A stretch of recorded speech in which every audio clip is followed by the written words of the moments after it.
아내의 나무. 아내가 죽자 유골함을 들고 어머니의 집으로 들어갔다. 어쩌다 그 사실을 알게 된 형이 전화로 노발대발했다. 너 이 새끼 무슨 개수작이야? 치매 걸린 노인네 등쳐먹으려고? 나는 화가 치밀었다. 그게 자식된 사람이 할 말인가? 어머니는 뭔가를 자주 잊곤 했지만 사리 분별을 못할 정도는 아니었다. 적어도 형이 모시고 왔더라면 아내의 장례식에 못 오실 정도는 아니었다. 나는 인생에서 가장 슬펐던 그날 어머니를 볼 수가 없었다. 형이 어머니와 나 사이를 의도적으로 떼어놓고 있다고 생각했다. 어머니는 재개발이 확정된 서울의 어느 변두리 마을에서 혼자 살고 계신다. 마을 사람들의 이주가 시작됐으나 평생 그 마을에서 살아온 어머니는 못 나간다며 고집을 부렸다. 형은 아파트가 다 지어질 때까지 어머니를 자기 집에 모실 생각이었다. 당연히 새 아파트는 자기 소유라고 생각할 것이다. 난 어머니 재산 따윈 관심 없다. 화장터에서 아내의 유골함을 받은 날, 나는 집으로 돌아가는 차 안에서 소리내며 울었다. 급정거하는 앞차를 따라 브레이크를 깊게 밟은 직후였다. 조수석에 안전벨트를 매고 있는 유골함이 혹여 넘어질까봐 노심초사하며 운전하고 있었다. 유골함이 넘어지기 바로 직전까지 기울어지자 참고 있던 울음이 터져 나왔다. 나는 울면서 유골함을 바로 세웠다. 아내는 죽어서도 같은 자리에 앉아 있었지만 앞으로 모든 게 변해버릴 거라는 두려움이 엄습했다. 나는 집안에 남겨진 아내의 흔적을 지워야 할지 남겨둬야 할지 생각하며 아파트 현관문을 열고 들어갔다. 아내가 즐겨 신었던 검정색 단화가 보였다. 키가 컸던 아내가 나에게 키를 맞춘다며 샀던 굽이 낮은 신발이었다. 아내는 자신의 키가 큰 게 잘못인 양 미안해했다. 그 순간 나는 이미 가슴 깊이 새겨진 것은 지울 수 없다는 사실을 깨달았다. 저녁 공기를 마시며 산책하던 아내의 모습이 떠올랐다. 이번 수술만 잘 마치면 집 근처에 새로 문을 연 이탈리안 식당에서 자신이 좋아하는 까르보나라 파스타를 사달라고 했었다. 그로부터 한 달이 채 되지 않아 아내는 유골함에 담겨 집에 돌아왔다. 나는 현관에 서서 집안을 바라봤다. 그녀의 채취가 스며든 옷들이, 취향대로 사모은 그릇들과 머그잔들이, 여행지에서 써보낸 엽서들이 붙어있는 액자가 나는 두려웠다. 유골함만 들고 집 밖으로 나왔다. 갈 곳이라고는 내가 나고 자란 집, 어머니가 살고 계신 그 집밖에 없었다. 어머니 집에 들어서자 갑자기 개가 지저댔다. 나는 멈칫했다. 전에 못 보던 하얀색 개였다. 골목 끝에 상민이네 있잖니. 그 집이 나가면서 못 데려간다고 주고 간 개야. 어머니가 개의 머리를 쓰다듬으며 말했다. 어머니의 손길에 개는 언제 짖었냐는 듯이 잠잠해졌다. 그래도 얼마나 착한지 몰라. 집도 잘 지키고. 그 새끼들이 나타나면 잘도 짖어. 그런 나쁜 놈들은 다 쫓아버려야 해. 그 새끼들은 아마 재개발 조합에서 보낸 사람들일 것이다. 이 골목에 살던 사람들은 이미 다 이주를 마친 것 같았다. 하지만 마을에는 아직도 어머니처럼 이주하지 않고 버티고 있는 사람들이 몇 명 더 있는 모양이다. 앞으로 얼마나 더 버틸 수 있을지 모르겠다. 나는 마지막 순간이 올 때까지 어머니 집에서 지내기로 했다. 며칠 후 시장에서 큼지막한 수박 한 통을 사왔다. 어릴 적 툇마루에 앉아 수박씨를 누가 멀리 뱉나 형과 시합했던 생각이 났다. 형을 이기고 싶은 마음에 수박을 한껏 먹고는 씨를 많이 모아놨다가 입안에 한꺼번에 털어넣었다. 나는 기관총처럼 씨앗을 뱉었지만 저격수처럼 한 발씩 툭툭 쏘는 형을 이길 수는 없었다. 그날 밤 나는 자다가 이부자리에 오줌을 싸서 어머니한테 혼났다. 날이 밝자 이웃에 소금을 받으러 다녀야 했다. 나는 혼자 툇마루에 앉아 수박을 먹으며 예전처럼 씨를 마당에 뱉어댔다. 그러다 장난기가 솟아 마당 한켠 계집에 묶여있는 흰 개를 맞히기로 했다. 내가 그러든 말든 개는 관심을 두지 않았다. 몇 분이 지나자 흰 개의 등에 까만 점이 몇 개 생겼다. 개가 아무런 반응을 보이지 않자 재미가 없었다. 나는 다 먹은 수박 껍질을 집어서 개를 향해 던지고는 자리에서 일어났다. 누워있던 개가 깜짝 놀라 일어나더니 나를 향해 짖었다. 그 바람에 등에 묻어있던 수박씨 몇 개가 바닥에 떨어졌다. 그날 밤 어머니는 일찍 잠이 들었고 나는 거실 텔레비전 앞에 앉아 꾸벅꾸벅 졸고 있었다. 어디선가 아내의 목소리가 들리는 것 같아 눈이 번쩍 떠졌다. 마감 뉴스에서 앞으로 며칠간 서울 밤하늘에 유성우가 떨어질 거라고 전했다. 별똥별이 사라지기 전까지 소원을 말하면 이루어진다고 합니다. 목소리가 비슷해 여자 앵커를 잠결의 아내로 착각했다. 텔레비전 옆에 책장에 고이 모셔둔 아내의 유골함이 보였다. 아내의 이름과 태어난 날, 그리고 죽은 날이 적혀 있었다. 하얀 유골함에 아내의 얼굴이 그려지듯 떠올랐다. 여기가 서울에서 밤이 가장 어두운 집이니까 유성우를 볼 수 있을지도 몰라. 나는 헛된 상상인 줄 알면서도 웃음이 나왔다.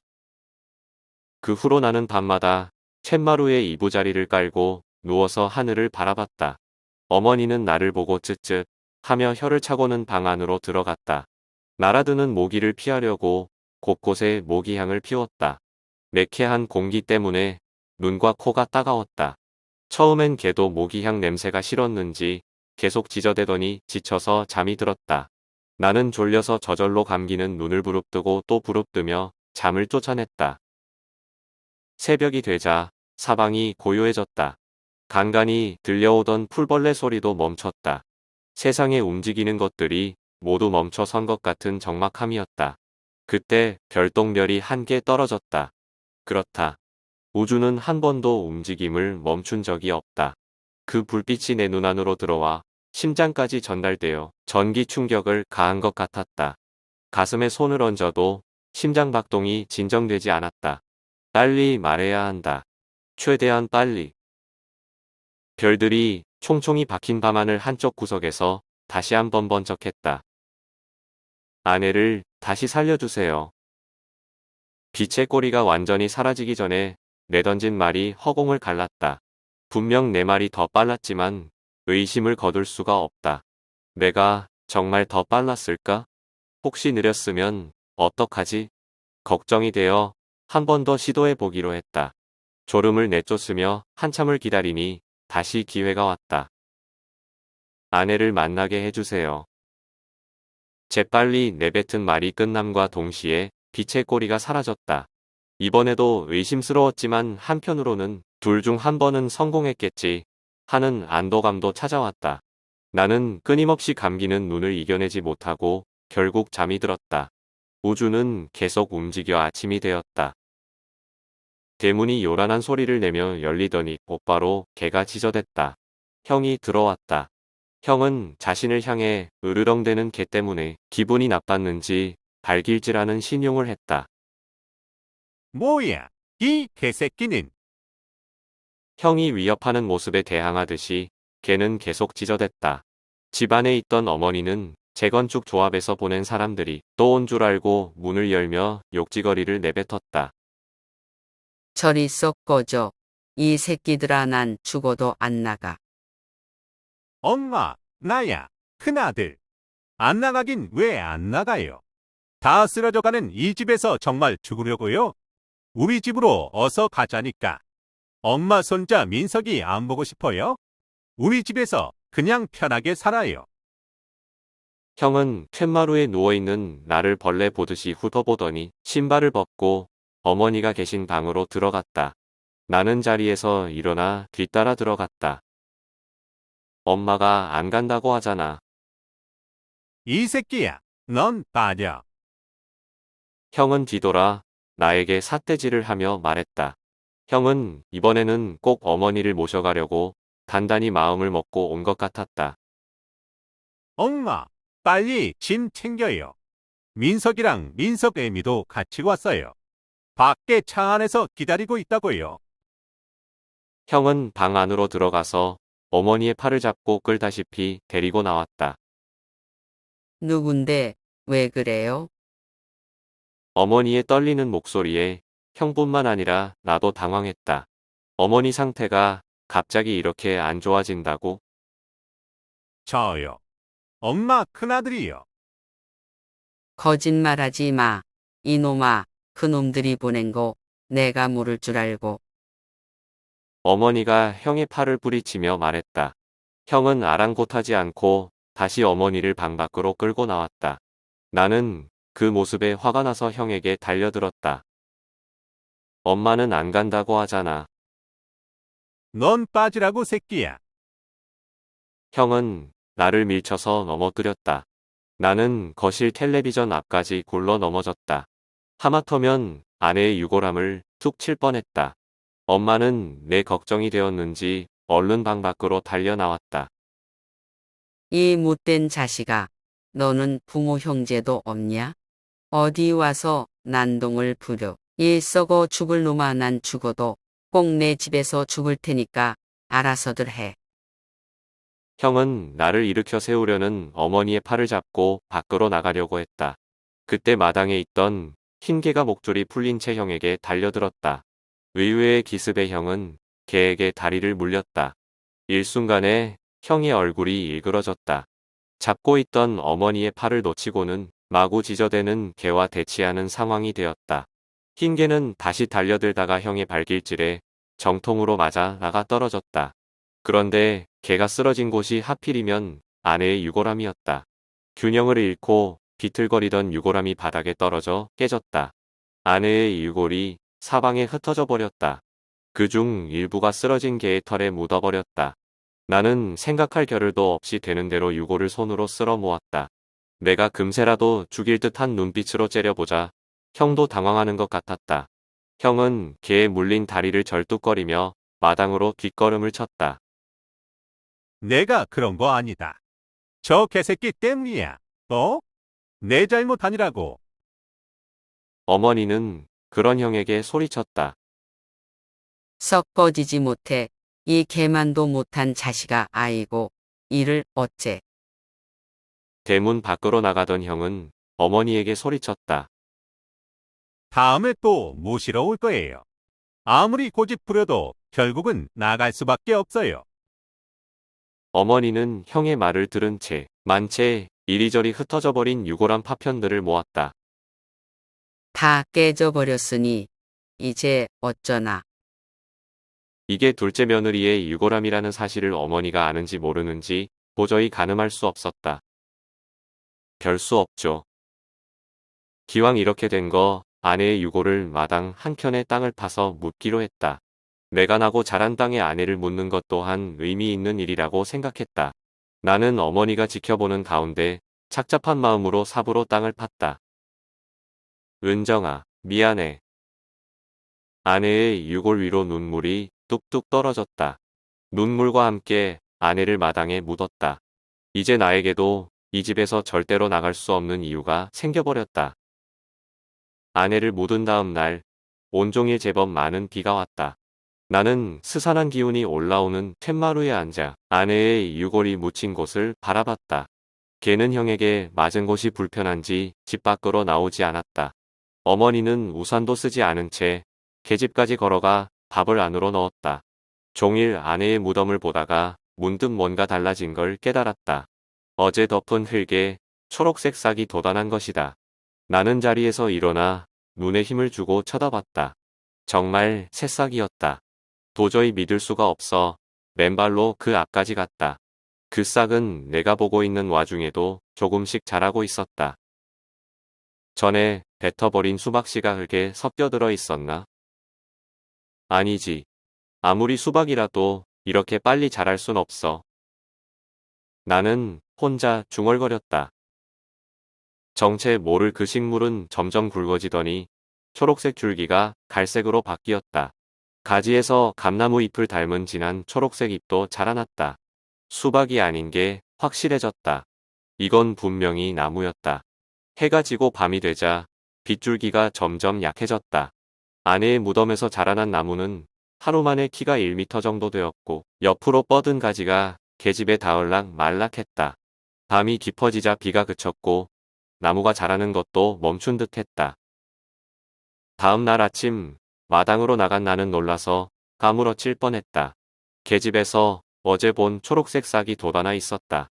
어떻게 된 일인지 이리저리 살펴보다가 나는 놀라운 사실을 발견했다. 아내의 무덤에서 자라난 나무가 나무로 만든 계집과 서로 연결됐다. 마치 서로 접붙인 나무들처럼. 죽은 나무가 다시 살아나다니 나는 믿을 수가 없었다. 걔도 자기 집이 이상하다는 것을 느꼈는지 주변을 돌며 낑낑거렸다. 그때 어머니가 개밥을 들고 나와서 계집 앞에 놓았다.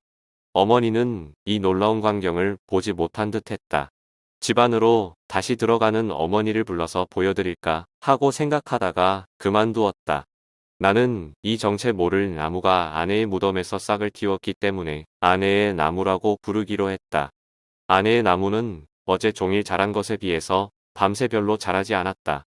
어제는 종일 비가 내리다가 밤에 그쳤으니 자라려면 물이 필요하다는 생각이 들었다. 은정아, 화장터에서 너무 뜨거워서 목말랐지? 내가 물 줄게. 마당에 있는 수도꼭지를 힘껏 돌려서 큰 대야에 물을 가득 받았다. 대야를 들자 물이 첨벙거려 옷이 젖었지만 아랑곳하지 않고 아내의 나무에 물을 주었다. 그러자 계집에서 돋아난 싹이 점점 더 커지기 시작했다. 자라는 싹을 보며 문득 화장터 화로에 들어가던 관이 떠올랐다. 그 안에 아내가 누워 있었다. 우리 은정이가 목이 말랐구나. 어느덧 계집의 새싹들도 갈색 줄기로 바뀌더니 잎이 돋아났다. 가지들이 사방으로 뻗어나가기 시작했다. 계집 출입구가 가지들로 막힐 것 같아서 집 안에 있던 개를 밖으로 끌어내야만 했다. 새로 돋아난 많은 가지 중에 한 가지가 툇마루 쪽으로 손을 내뻗기 시작했다. 한동안 비가 오지 않았다. 더위가 한풀 꺾이며 아침 저녁으로 부는 선선한 바람에 흙냄새가 실려왔다. 그러던 어느 날 고요하던 마을이 시끄러워졌다. 어딘가에서 시커먼 연기가 용오름처럼 하늘로 치솟더니 곧 탄내가 사방에 진동했다. 마을 어귀에서 사이렌 소리가 들려왔다. 재개발 이주가 끝난 마을에는 잘 곳 없는 사람들이 모여든다는 뉴스를 본 기억이 났다. 보일러처럼 떼어나가기 곤란한 것들을 노리고 오는 좀도둑도 있다고 한다. 골목마다 함부로 버려진 담배꽁초들이 수북이 쌓였다. 이리저리 뒹굴어 다니는 쓰레기가 꽁초에 불 붙는 일은 언제든 일어날 수 있었다. 그날 저녁 뉴스 채널을 아무리 돌려봐도 이 마을에서 불이 났었다는 이야기를 전하는 곳은 없었다. 비가 오지 않자 아내의 나무도 성장을 멈췄다. 물을 줘야 성장한다는 사실을 알았지만 나는 물주기를 망설였다. 아내의 나무는 곧 툇마루까지 연결해 버릴 기세였다. 툇마루가 연결되면 나무는 순식간에 집 안으로 들이닥칠 것이다. 어느 날 어머니는 아내의 나무를 보고는 대수롭지 않게 네 집 감나무이냐고 물었다. 나는 잠시 생각하다가 감나무가 아니라고 말했다. 누구를 바보로 하나 이파리를 딱 보아하니 감나무구만. 근데 댁은 누구요? 맙소사. 이제 어머니가 나까지 알아보지 못했다. 형을 알아보지 못했을 때 이런 날이 오리라고 예상했지만 너무 빨랐다. 나는 당황한 마음을 애써 숨기며 둘째 아들이라고 말하려다가 말았다. 입에 침을 모아 꿀꺽 삼키고는 아들 친구 상남이라고 말했다. 어머니 잘 돌봐드리라고 부탁받고 왔다고 했다. 그래, 우리 아들 친구야. 이름이 상남이라고. 매일 우리 걔한테 잘해줘서 고마워. 어머니가 내 두 손을 잡으며 말했다. 나는 어머니를 두 팔로 꼭 안아주었다. 며칠 뒤 아내 목소리를 닮은 여자 앵커가 한반도를 향해 초대형 태풍이 올라온다는 뉴스를 전했다. 폭우가 예상되므로 상습 침수 지역 주민들은 대피해야 한다고 한다. 이 동네는 지대가 높아 침수 걱정은 없지만 폭우란 말에 나는 가슴이 벌렁거렸다. 시커먼 구름이 하늘을 온통 뒤덮어 버리자 대낮인데도 빛을 한 점도 찾을 수 없었다. 비는 사흘 동안 쉬지 않고 내렸다.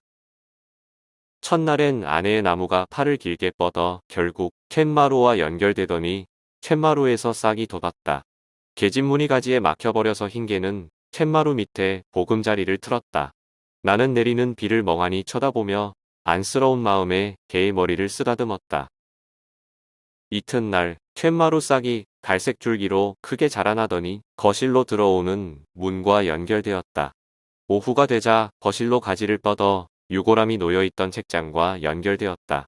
다행히 가지가 아래로 뻗지 않아서 툇마루 밑에 있던 개는 두 번째 보금자리를 잃지 않았다. 셋째 날에는 책장에서도 싹이 돋아나고 여러 줄기가 집안 구석구석으로 뻗어 연결될 나무들을 찾아다녔다. 어머니가 계신 안방 장롱까지 연결되었다. 어머니가 시집 올 때 혼수로 마련해온 자개가 박힌 오래된 장롱이었다. 어머니는 누워 계시다가 장롱에서 싹이 돋아난 것을 보시고는 대수롭지 않게 말했다. 네 집 감나무가 집안까지 들어왔어? 한바탕 비를 쏟아낸 태풍이 사그라지자 그 위에 숨어있던 청명한 가을 하늘이 모습을 드러냈다.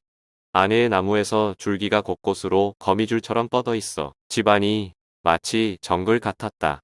나무 줄기를 피하려면 허리를 숙이거나 큰 보폭으로 넘어야 했다. 다음에 또 비가 오면 이제 담장을 넘어 옆집까지 연결될까 두려웠다. 나는 차마 아내의 나무를 톱으로 자르거나 불로 태울 수 없었다. 아내를 불 속에서 두 번 죽게 할 수는 없었다. 어머니는 집안에서조차 돌아다니기가 불편해지자 주로 안방에 누워 계셨다. 나들이 다니기 좋은 날씨가 되었지만 어머니는 좀처럼 방 밖으로 나오지 않고 말수도 줄었다. 어머니가 걱정되었지만 내가 할 수 있는 일이라고는 어머니 밥상을 차리는 것과 개에게 밥 주는 일을 거두는 정도였다. 또 비가 오면 아예 집 밖으로 나갈 길이 막혀버릴 것 같아 걱정되었다. 나는 아직 아내의 나무와 연결되지 않은 화장실 문짝을 뜯어냈다. 여차하면 화장실로 피신할 계획이었다. 화장실 내부를 휙 둘러보았다. 벽은 타일로 되어 있으니 걱정 없었다. 그러나 창틀이 나무로 된 것을 깨달았다. 커다란 장도리로 창틀도 다 뜯어내고 비닐로 막아놨다. 노동을 막 끝내고 나니 이마에 땀이 흘렀다. 거실의 굵은 나무 줄기에 앉아서 손으로 땀을 닦으며 물을 마셨다. 입꼬리를 타고 물이 떨어질까봐 조심스레 마셨다. 이런저런 생각들이 머리를 스쳐 지나간다. 아내가 환생한 것이 맞긴 할까? 별똥별이 내 소원을 정말 들어준 걸까? 아내는 언제까지 자라는 걸까? 나는 그 어떤 물음에도 답할 수 없었다. 그러던 어느 날 안방에서 구부정하게 앉아 밥을 먹던 어머니가 나를 불렀다. 상남아, 일로 와서 저것 좀 봐. 어머니는 담요 위에 앉아 떨리는 손가락으로 장롱을 가리켰다. 감나무 꽃은 저렇게 안 생겼는데 색깔도 야시시해. 장롱의 가운데 문짝에서 검붉은 꽃봉오리가 올라왔다. 줄기와 잎들을 헤치고 가까이서 보니 마치 장미꽃 봉오리처럼 생겼는데 크기가 내 머리만큼 컸다. 아내의 나무에 물을 준 적도 없는데 어떻게 자라난 건지 모르겠다. 이튿날 새벽에 기습적으로 비가 내렸다. 빗소리에 나는 번쩍 눈을 뜨며 자리에서 일어났다. 곧장 어머니의 방으로 향했다. 거실에 불을 켰으나 들어오지 않았다. 어둠과 냉기로 가득 찬 거실에서 나무 줄기에 걸려 넘어지지 않으려고 손으로 이리저리 더듬으며 한 발자국씩 움직였다. 그러다 어딘가에 머리를 부딪히고 말았다. 잠시 후 이마에서 뜨거운 액체가 흘러내렸다. 소매로 이마를 대충 문지르고 다시 어머니 방으로 향했다. 눈이 어둠에 적응하여 희미하게 무언가 움직이는 것이 보이기 시작했다. 그건 사람보다 큰 꽃이었다. 주무시고 계신 어머니, 바로 위에 만개한 꽃이 잎을 쫙 벌리고 있었다. 꽃 중앙의 암술대가 어머니 가슴에 닿아 마치 핥는 것처럼 움직였다. 암술대가 어머니 밑으로 파고들어 허리를 휘감더니 순식간에 꽃이 어머니를 집어삼켜버렸다. 어떻게 손 쓸 틈도 없이 어머니는 꽃 속으로 빨려 들어갔다. 만개했던 꽃잎이 다시 봉오리 상태로 돌아갔다. 나는 비명을 지르며 꽃 속을 파헤치려고 했으나 꽃잎에서 분비된 점액질 액체 때문에 손이 자꾸 미끄러졌다. 꽃잎은 찢을 수도 떼버릴 수도 없었다. 나는 망연자실하여 그 자리에 털썩 주저앉았다. 얼마간의 시간이 흐르자 비가 그치고 날이 밝기 시작했다. 나는 정신을 차리고 연장이 담긴 서랍장에서 접이식 톱을 꺼냈다. 꽃봉오리가 달린 줄기를 자르려고 톱질을 시작했다. 손으로 만질 때는 다른 나무줄기와 다를 바 없는데 톱질만 시작하면 쇠처럼 단단해졌다. 장롱을 부숴버리려고 톱질과 망치질을 해도 마찬가지였다. 결국은 톱날이 다 나가버렸다. 다음으로 라이터를 꺼내서 종이에 불을 붙였다. 그리고 아내의 나무에 갖다 대봤지만 검게 그을기만 할 뿐 불이 붙지 않았다. 나는 시리에 빠진 채 툇마루에 털썩 앉아버렸다. 고개를 숙이고 앉아있는 내 옆에 흰 개가 나란히 앉았다. 이튿날이 되자 꽃잎이 생기를 잃고 푸석푸석해졌다. 미끄러운 점액도 많이 줄어들었다.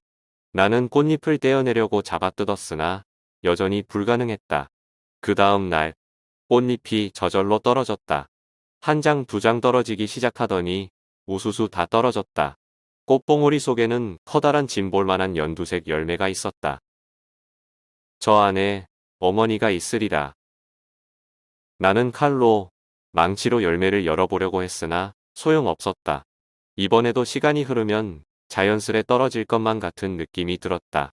나는 대야에 물을 가득 받아 이리저리 돌아다니며 물을 뿌려댔다. 하지만 아내의 나무는 이제 자라지 않았다. 그 다음 날 새벽에 개가 요란하게 짖는 소리에 잠에서 깼다. 조심스레 툇마루에 나와서 흰 개가 짖고 있는 마당 저편을 보니 희미하게 사람의 형체가 보였다. 반쯤 감긴 눈을 비비고 고쳐보니 젊은 여자가 발가벗은 채 서 있었다. 여자는 이제 막 물속에서 나온 사람처럼 온몸이 젖어 있었다. 젖은 머리칼이 봉긋한 두 가슴 옆에 붙어 있었고 몸 중앙에 음모도 풍성했다. 어머니, 방으로 고개를 돌려보니 그 연두색 열매가 바닥에 떨어져 으깨어져 있었다. 분명히 열매로부터 나온 사람 같은데 어머니가 아니었다.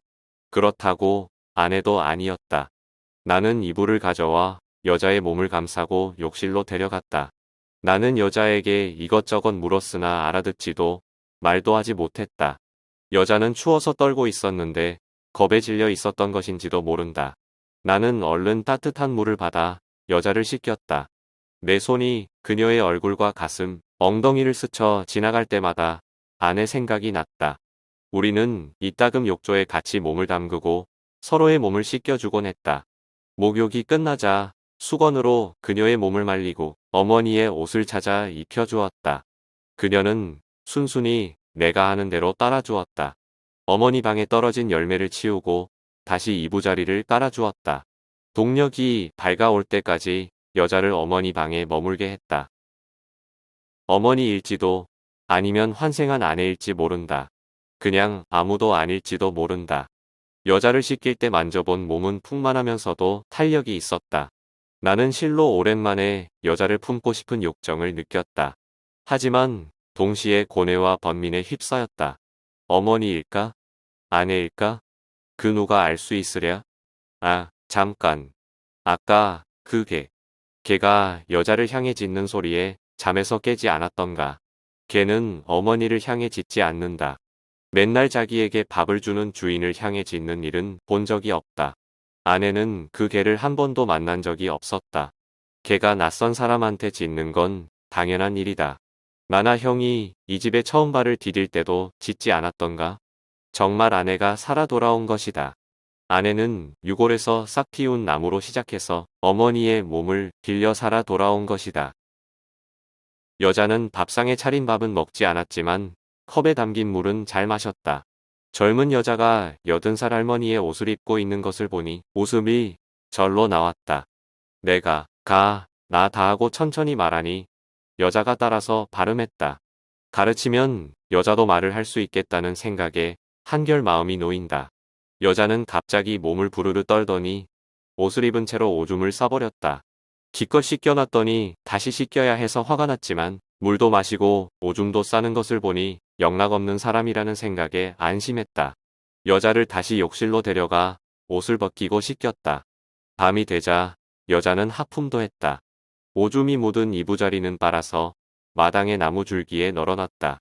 여자를 데리고 내 방으로 들어갔다. 함께 자리에 누움이 나는 여자를 품고 싶은 욕정이 다시 살아났다. 너무 오랫동안 여자의 살결을 잊고 살았다. 나는 슬며시 여자의 옷을 걷어 올리고 속으로 손을 넣어 가슴을 만졌다. 여자는 실은 내색을 보이진 않았지만 호의를 보이지도 않았다. 여자의 한쪽 손을 부풀대로 부풀어 오른 내 음경으로 가져갔다. 음경을 감싸쥔 여자의 손이 따뜻했다. 나는 여자의 팬티를 벗기고 음모가 무성한 음부를 손으로 애무했다. 동시에 여자의 목덜미를 핥고 또 얼굴을 핥았다. 나는 이리저리 자세를 바꿔가며 여자의 몸 구석구석을 탐닉했다. 여자의 음부가 뜨겁게 젖는 것을 느끼자 나는 몹시 기뻤다. 그러던 중 내 방 책상에 열린 커다란 꽃봉오리가 시선에 들어왔다. 검붉은 색 꽃봉오리가 다시 맺히다니. 어머니가 꽃에 삼켜지는 장면이 순식간에 머릿속을 스쳐 지나갔다. 답을 알 수 없는 의문이 다시 나를 괴롭히기 시작했다. 여자는 아내일까? 어머니일까? 나는 여자의 몸에서 내려왔다. 잔뜩 발기했던 음경이 줄어들며 여자의 손에서 빠져나왔다.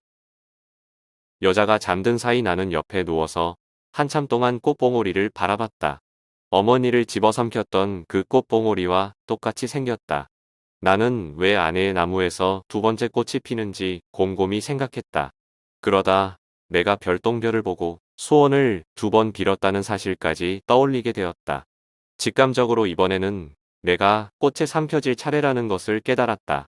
다시 눈을 뜨면 내가 어머니, 아들이라는 인식은 사라지고 여자를 아내로 받아들이게 되는 것이다. 두 번째 꽃은 바로 나를 위한 것이었다. 아내가 나를 위해 준비한 것이다. 나는 눈을 딱 감고 꽃봉오리 아래 누웠다. 어느덧 꽃이 내 위에서 만개했다. 곧 암술대가 내 허리를 감싸더니 나를 천천히 들었다. 나는 눈을 질끈 감았다. 에필로그. 아내와 함께 차를 타고 외출했다. 집으로 돌아가는 길이었다. 평소와 같이 아내는 조수석에 앉아 있었다. 아내는 아까부터 의아한 듯 백미러를 계속 쳐다보더니 차를 멈추라고 한다. 흰 개 한 마리가 자꾸 따라온다고 말했다. 나는 갓길에 정차한 후 차에서 내렸다. 흰 개는 미친 듯이 달려와서 마치 내가 자기 주인이라도 되는 양 내 다리에 등을 비벼댔다. 나는 어쩔 줄 몰라 그대로 서 있었다. 어느 날 밤 아내 목소리를 닮은 여자 앵커가 뉴스를 전했다. 서울의 모 재개발 지역에서 화재가 발생했다고 한다. 이 지역은 주민들의 이주가 끝나서 집들이 모두 비어있고 골목이 좁아 소방차의 접근이 어려워 화재에 더욱 취약하다고 말했다. 자료화면으로 소방관들이 현장에서 불을 끄는 장면이 나왔다. 나무가 아주 많은 어느 집이 타고 있었다. 관리를 얼마나 안 했으면 나무가 저렇게 자라도록 내버려두나. 화면에 잠깐 비친 구경꾼 중엔 어딘지 익숙해 보이는 한 남자가 있었다. 남자는 한쪽 다리에 깁스를 한 채 목발을 잡고 서 있었다. 누군지 생각해내려고 해도 도무지 기억나지 않았다. 언젠가 꿈을 꾸었다. 꿈에서 나는 누에고치 안의 나비가 되어 잠을 잤다. 내 옆에 아내도 같이 잠들어 있었다. 시간이 흘러 누에고치 등이 갈라지고 나비가 되어 나올 찰나 나는 꿈속에서 빠져나왔다. 긴 잠에서 깨어나니 우리 둘 다 새로운 사람이 되어 있었다. 탄탄한 근육과 탄력 있는 피부. 나는 온몸에 힘이 넘쳤다. 아내와 나는 밤마다 격정적인 사랑을 나눈다. 우리는 전생에서도 서로를 알아보고 이렇게 사랑했을 것이다. 아마 부부였을지도. 이야기가 모두 끝났습니다. 재미있었다면 구독과 좋아요, 댓글 부탁드립니다.